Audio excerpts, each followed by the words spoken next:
So you saw the Political article that we mentioned earlier about the wave of cancellation notices, how Republicans are now utilizing that information. And we had Senator Ron Johnson in Wisconsin saying he's going to introduce his own legislation to allow people to keep their plans. Here he was briefly this morning. Take a listen.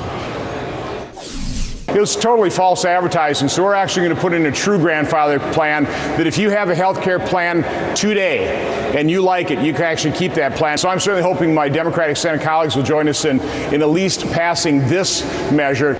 So again, so if you have a health care plan that you like today, again, is there a intellectual dishonesty that's happening here from Republicans who are not willing to admit that the shame should really be on private insurance companies who have been selling junk policies to these millions of Americans that don't meet now the ACA's federal standard of health care that people should have in this country? That basically there are millions of Americans that have been one disaster that they can't even comprehend away from going into bankruptcy because of the fact that they have had a junk policy that has given them a falsity of safety. I think that's a very important point. I think we got to make that point in a more determined fashion. People in both parties should.